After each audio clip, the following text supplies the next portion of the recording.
Doctor Zafrullah Chowdhury স্মরণ সভায় এত অল্প পরিসরে বক্তব্য শোনাও খুব কঠিন, বক্তব্য রাখাও খুব কঠিন। ডক্টর জাফরুল্লাহ চৌধুরী আমার একটা অভিভাবক ছিল এবং আমার কাছে মনে হয় তিনি বোধহয় এই জাতিরই একজন অভিভাবক ছিল। ছাত্র জীবন থেকেই তাকে জানতাম এবং যে কথাটা অনেকে বলেছেন যে আজীবন বিপ্লবী একজন মানুষ, যাকে বিপ্লব হিসেবেই বলা যায়, তিনি নিজেই একজন বিপ্লব। সেই মানুষটিকে কখনো কোনো বিষয়ে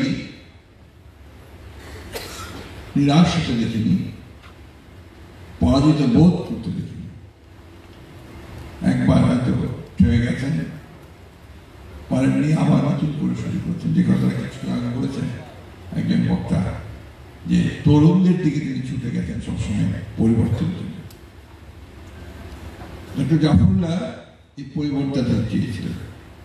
এখানে বলা হয়েছে বীর মুক্তিযোদ্ধা। মুক্তিযোদ্ধা তো উনি আজীবন যুদ্ধ করেছেন, তার জীবনটাই যুদ্ধের জীবন। এবং সেই পরিবর্তনটা তিনি চেয়েছিলেন এই সমাজ পরিবর্তন করতে।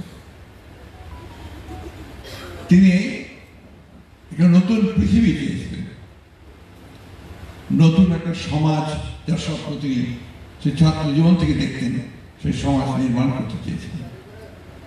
এবং সেই লক্ষ্যে তিনি যুদ্ধ করেছেন, সেই লক্ষ্যে তিনি গণস্বাস্থ্য নির্মাণ করেছেন, প্রতিষ্ঠিত করেছেন। সেই লক্ষ্যে তিনি সব সময় দেশের যারা দেশপ্রেমী মানুষ তাদেরকে একত্রিত করে সত্য ন্যায় প্রতিষ্ঠার জন্য লড়াই করেছেন, সংগ্রাম করেছেন।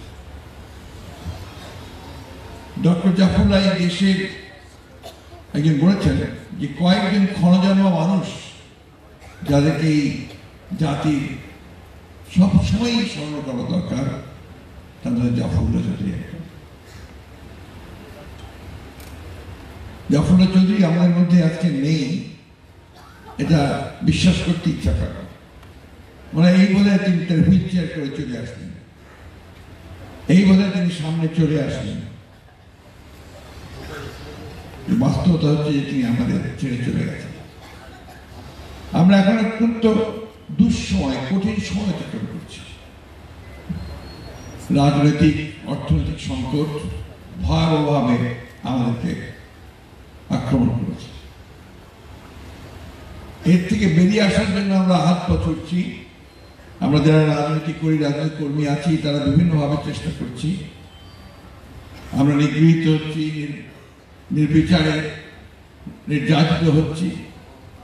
অনেকে তাদের জীবন দিচ্ছেন, প্রাণ দিচ্ছেন, তারপর ওই দানবকে সরানো যাচ্ছে না। এটা বাস্তবতা। সেই জন্যই দেখতে হলে কিছুক্ষণ আগে আলাপ হচ্ছিল, একজন কৌশলের কথা বলেছেন। আসলেও এখন প্রয়োজন সমগ্র জাতি ঐক্যবদ্ধ হওয়া। সব নাগরিক যারা দেশকে ভালোবাসেন, সব রাজনৈতিক দল যারা দেশে গণতান্ত্রিক একটা ব্যবস্থা তৈরি করতে চায়, তাদের এখন সবাইকে এক হয়ে সোচ্চার কণ্ঠে শুধু রাজপথে বেরিয়ে না, সমগ্র রাষ্ট্র যন্ত্রণাকে ঝাঁকা দিতে হবে। আর তাহলেই হয়তো আমরা ডক্টর জাফরুল্লাহর যে স্বপ্ন, সে স্বপ্নকে আমরা কিছু বাস্তবায়িত করতে পারব।